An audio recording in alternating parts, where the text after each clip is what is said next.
shot at it. So the first virtual reality, I believe, was Ivan Sutherland in this sort of panic phase, which was in the 60s. And I remember he was talking about it. At the time, he was doing these motion-controlled headsets for, was it Apache helicopters, where they would, the pilot could look and then the camera would look, and outside of tanks and whatnot, they could remote control the microphone up a little. Yeah. And he had the idea. He said what if you were controlling a virtual camera to look at a virtual object instead of a real camera to look at a real object? But that there was no way to draw virtual objects, so he had to go invent computer graphics to do this. And that was, it really struck me that the idea to create virtual reality almost came before the idea, like the ability to make virtual reality. But I think maybe the spirit of your question is this argument that's happening that you touched on, is 360 video virtual reality? And where is the line? Like if it's stereoscopic, then is it virtual reality? What if it's like NextVR and they scan the room and then they add in video, then is it virtual reality?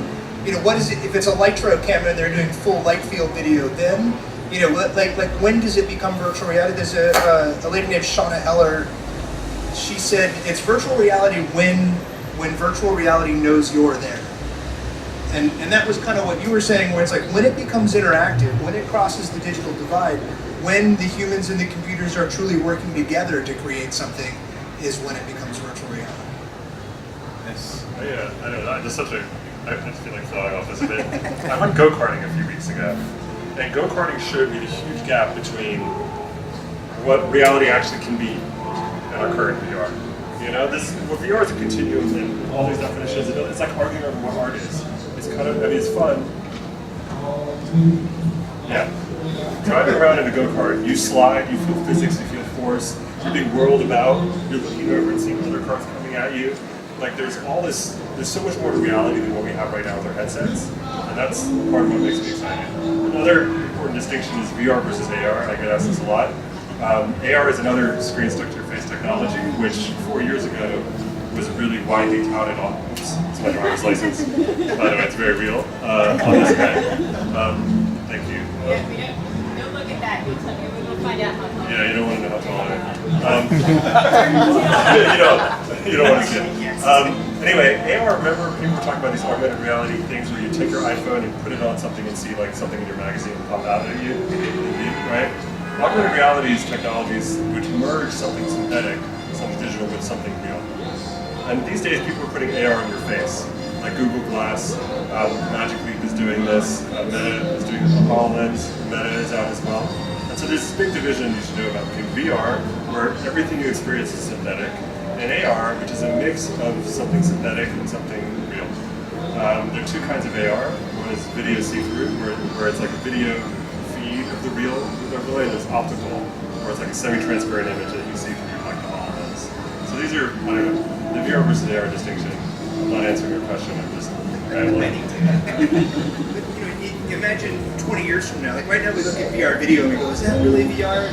In 20 years when we've got smell-o-vision and we're tickling our little ear juices to give the full 20-something senses, will we look back on our ability to trick the eyes and ears and go like, yeah, but you're only doing 2 of the senses back then. That wasn't VR. So I think it changes and it's going to continue to change.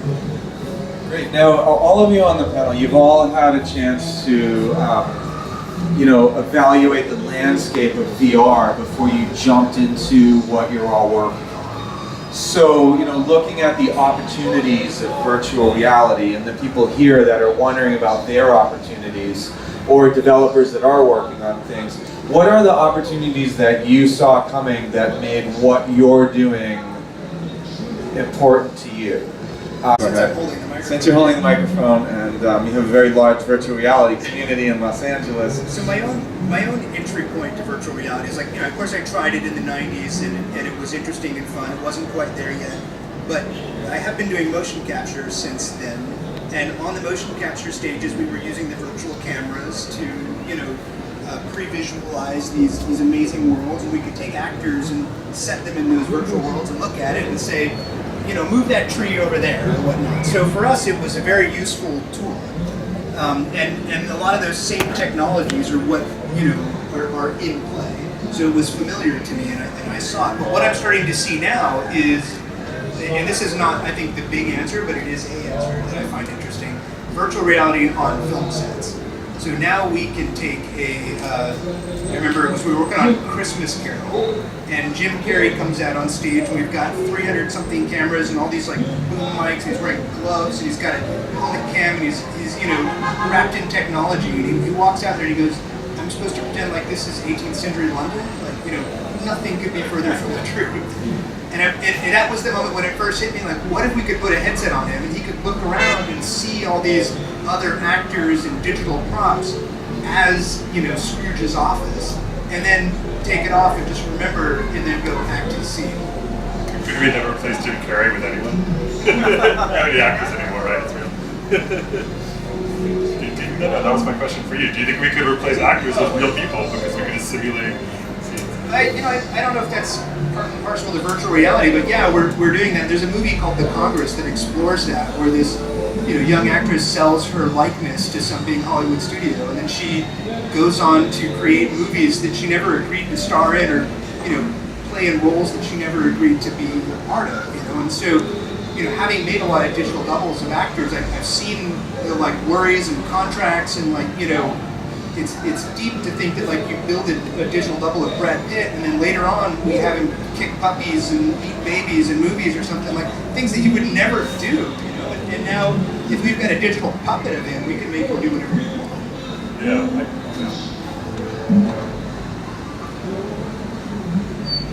So going back to my world, the things that we're getting into aren't just VR video players. We're also doing immersion for things like PTSD and trying to help with police training. So what, for me, kind of pushed me more towards VR was the idea of being able to take this really fun, interesting technology that is a brand new experience, and then adding immersion or further immersion that can go ahead and help people. So the biggest thing for my career isn't just VR in itself, but the ability to go ahead and have people further engaged and to be able to make the VR experience something that helps add to the problems that we have, or help add to the solutions to the problems that we have. So that's where I'm at.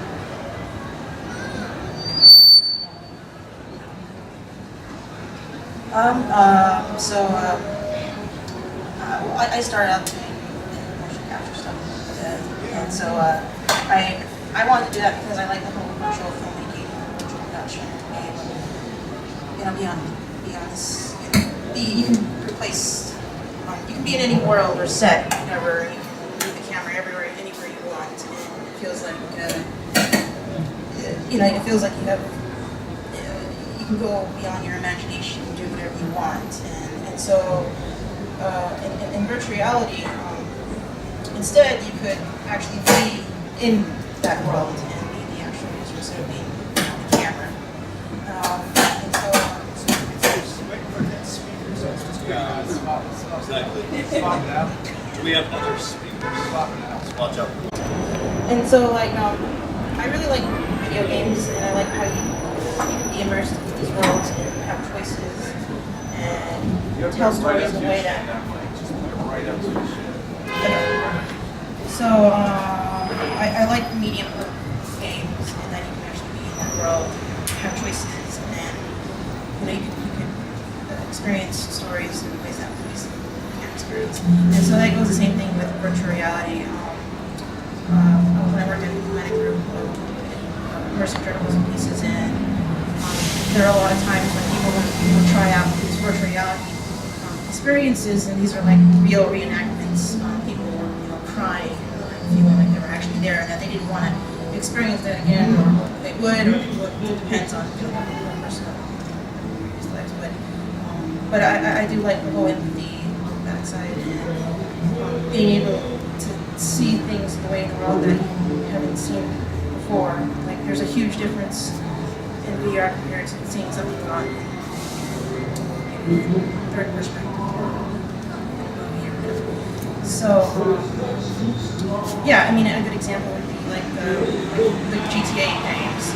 Like if you would see people or whatever. But there was a person who actually hacked the GTA 5 and put it in the Oculus. And then when he actually shot someone the first time, he actually felt bad that he didn't want to play the game anymore.